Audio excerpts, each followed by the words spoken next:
Ciao cari amici e benvenuti al programma La famiglia oggi.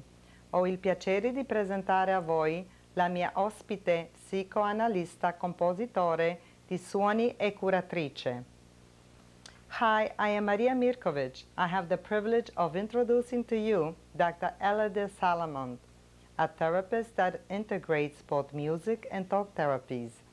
Dr. Salamont will be sharing on how families and friends have fun together. She appeared on this show before.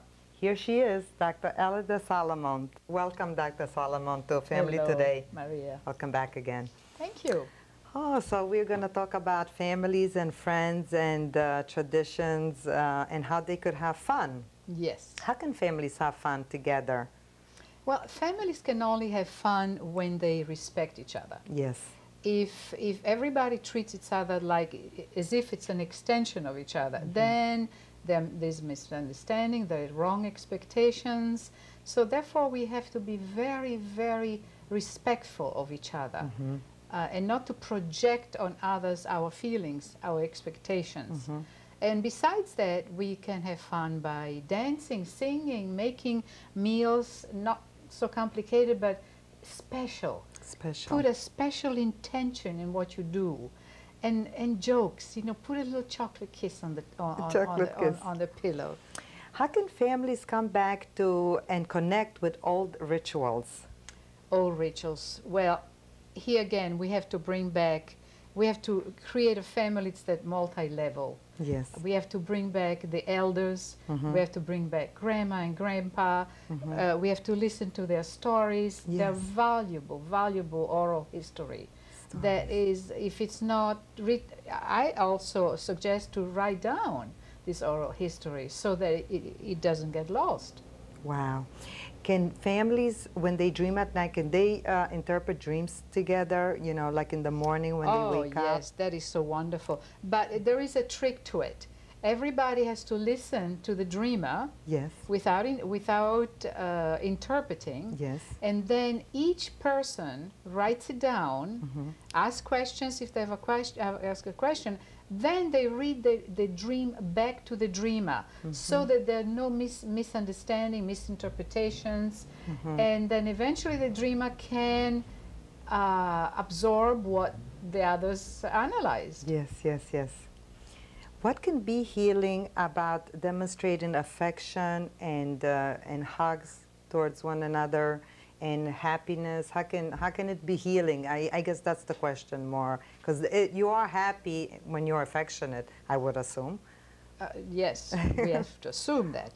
Yes. Well, physiologically, when we touch a person, we lower the blood pressure, and the endorphins are very happy. So from that point of view, it's very healthy.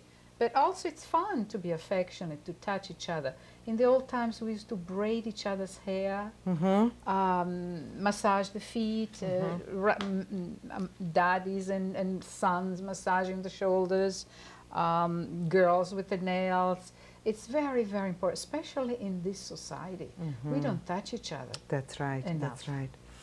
Dr. Solomon, can you touch on when people dance, on dancing?